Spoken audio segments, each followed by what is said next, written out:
7 দিনের থাইল্যান্ড বেড়ানোর আজ 7ম দিন, আর আমরা আজ ঘুরে দেখতে চলেছি ব্যাংককের ফেমাস সাফারি ওয়ার্ল্ড। গত 6 দিনের ভ্রমণ অভিজ্ঞতা শেয়ার করেছি আগেই, দেখে নিতে ভুলবেন না। লিংক পেয়ে যাবেন ডেসক্রিপশন বক্সে। আজকে চলুন সাফারি ওয়ার্ল্ড ঘুরে দেখা যাক।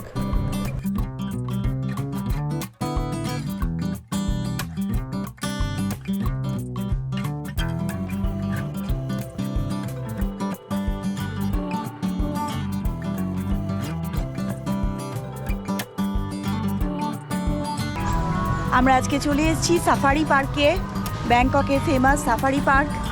এখানে যারা বেড়াতে আসে তারা এই পার্কটা অবশ্যই ভিজিট করে। আমরাও চলে এসেছি। চলুন ভিডিওর মধ্যে দেখাই এখানে কি আছে, কি এখানে দেখার মতো রয়েছে, সব কিছু থাকবে ভিডিওতে। আমরা চলে এসেছি সাফারি ওয়ার্ল্ডের মেরিন পার্কের সামনে। মেরিন পার্ক খোলার টাইম সকাল 9টা। তার আগেই সমস্ত ট্যুরিস্টরা এসে এখানে জড়ো হচ্ছে। চত্বরটা খুব সুন্দর সাজানো। সাফারি ওয়ার্ল্ডে রয়েছে 2টি পার্ক, মেরিন পার্ক এবং সাফারি পার্ক। বিশাল বড় এই সাফারি ওয়ার্ল্ড, ঘুরে দেখতে সময়ও লাগে প্রচুর। তবে মেরিন পার্ক দিয়ে সেই ঘোরাটা শুরু করলে ভালো হয়। এখানে যেমন অনেকগুলি শোজ রয়েছে, সেগুলি নির্দিষ্ট টাইমে হয়, সেই সময়ে শোজগুলি দেখতে হয়।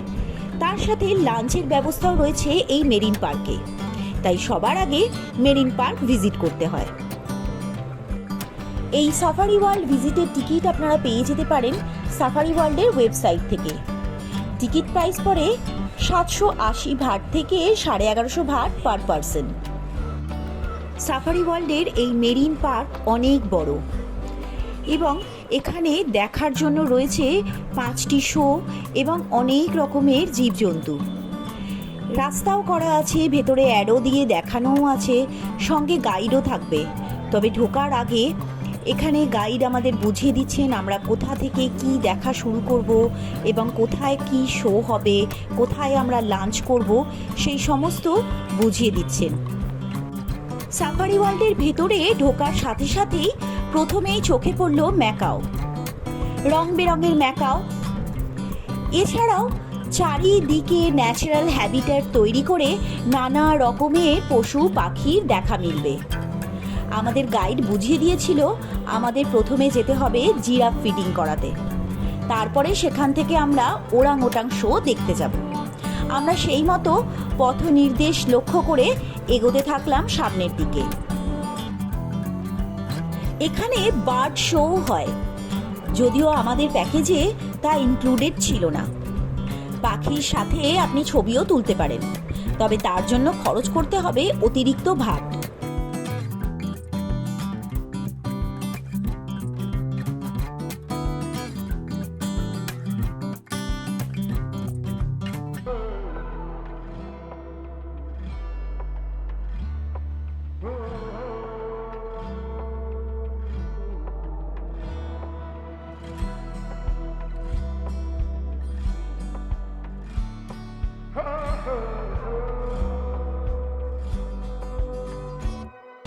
দারুণ লাগছে, জিরাফগুলো মুখ বাড়িয়ে কীরকম চলে আসছে। এখানে 150 ভাট করে দিলে জিরাফদের খাওয়াতে পারবো। আমাদের আনা কোনো খাবার খাওয়ানো যাবে না, এখান থেকে খাবার নিয়ে খাওয়াতে হবে। খুব সুন্দর।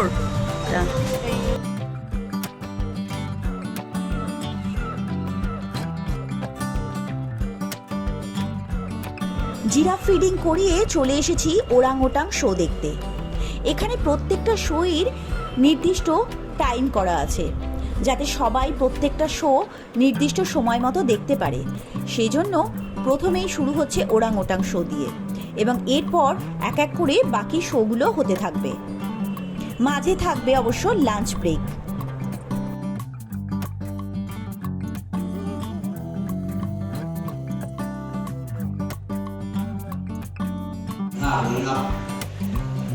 พร้อมนะครับจับตาเลยครับนับ 1 2 3อันนี้จะเสกกลับมาครับ 1 2 3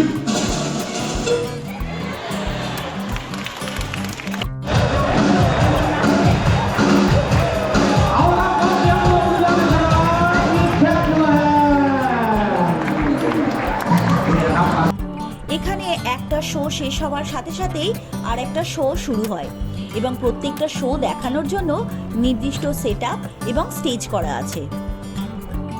এলিফ্যান্ট শো দেখতে যাওয়ার পথে চোখে পড়ল খাঁচার মধ্যে এই জন্তুগুলি। ছোট বাচ্চাটা খাওয়াচ্ছিল, কি জীব আমি বলতে পারবো না, তবে আপনাদের জানা থাকলে কমেন্ট বক্সে জানাতে পারেন। গ্যালারি ভরে উঠেছে, শুরু হতে চলেছে এলিফ্যান্ট শো।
এলিফ্যান্ট শো দেখে চলে এসেছি স্পাইওয়্যার শো দেখতে। এই শোটা একেবারে ইউনিক।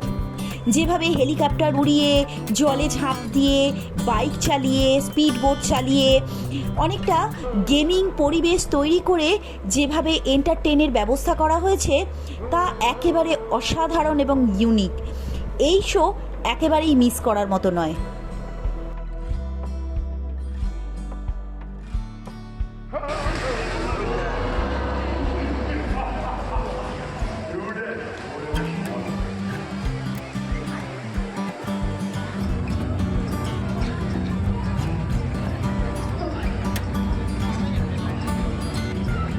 তো এখন চলে এসেছি সাফারি ওয়ার্ল্ডের ডাইনিং রুমে। এটার নাম সাভানা। বিশাল বড় ডাইনিং রুম। এখানে যে আমরা প্যাকেজে এসেছি, এখানে যে ট্যুর করছি, পুরো শো দেখছি, এত সব কিছুর সঙ্গে লাঞ্চ ইনক্লুডেড। তো আমরা একটু আগে আগে চলে এসেছি, এখন এখানে ফাঁকা। এরপর যখন শো সব শেষ হবে তখন এখানে প্রচুর লোকের ভিড় হবে। আর আমাদের খিদেও পেয়ে গেছে, সকাল থেকে বেরিয়েছি, অনেকক্ষণ ঘুরছি, অনেকগুলো শো দেখলাম, তো সেই কারণে চলে এসেছি। ডাইনিং রুমটা আপনারা দেখুন একটু।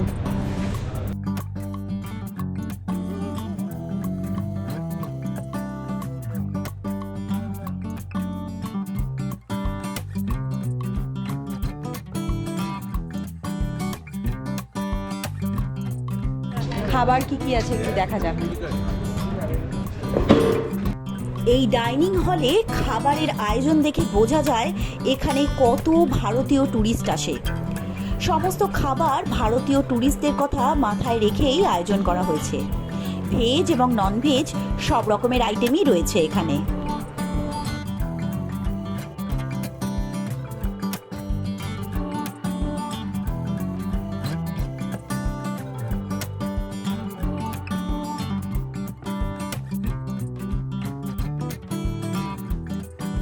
এবং খাবার বেশ দেখে মনে হচ্ছে ভালো।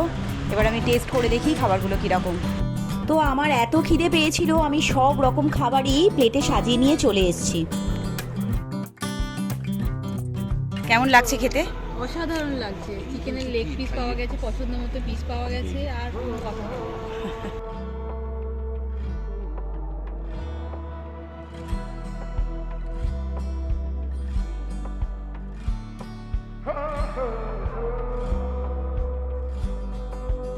লাঞ্চের পর চলে এলাম ডলফিন শো দেখতে।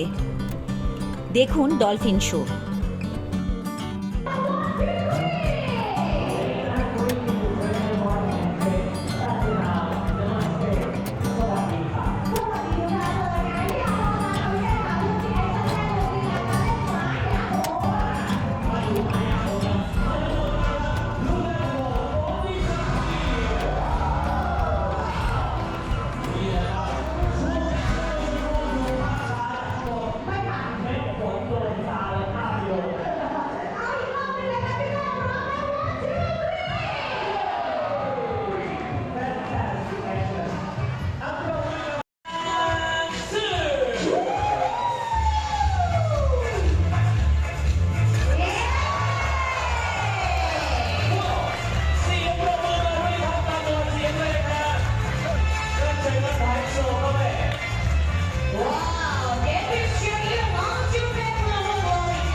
ডলফিন শো এর পর আমরা চলে এসেছি আজকের লাস্ট শো শিল মাছের শো দেখতে।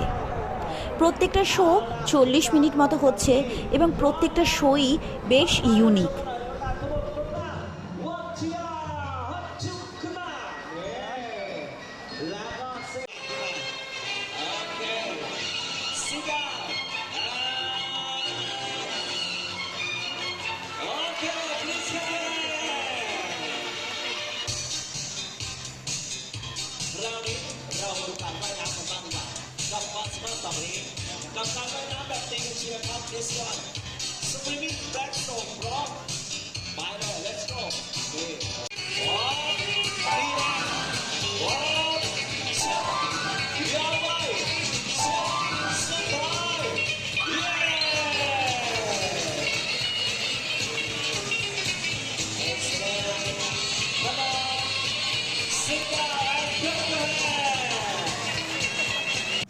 হলো আমাদের সাফারি ওয়ার্ল্ড ঘোরা। তবে এটা শুধু মেরিন পার্কটা ঘুরেছি, এখনও সাফারি বাকি আছে। আমরা এক্সিটের দিকে যাচ্ছি। দারুণ, প্রত্যেকটা শো অসাধারণ আর অন্যরকম বেশ। তবে এখানে পাখির সঙ্গে বাঘের সঙ্গে ছবি তোলা যাচ্ছে, ছোট্ট বাঘকে দুধ খাওয়ানো যাচ্ছে, তার জন্য 500 ভাট করে দিতে হচ্ছে। কিন্তু আমাদের টাইম হয়ে গেছে, এখন 3টের মধ্যে আমাদের পৌঁছতে হবে সেই গাড়িতে। সেখান থেকে আমাদের সাফারি পার্কে নিয়ে যেতে হবে। আর বৃষ্টি হলো, প্রচুর বৃষ্টি হলো। বৃষ্টির জন্য আমাদের অনেকটা সময় চলে গেল। শোগুলো অবশ্য দেরি করেই শুরু হয়েছে। তো আমরা এখন যাচ্ছি আমাদের গাড়ির দিকে, সেখান থেকে আমাদের সাফারি পার্কে নিয়ে যাবে।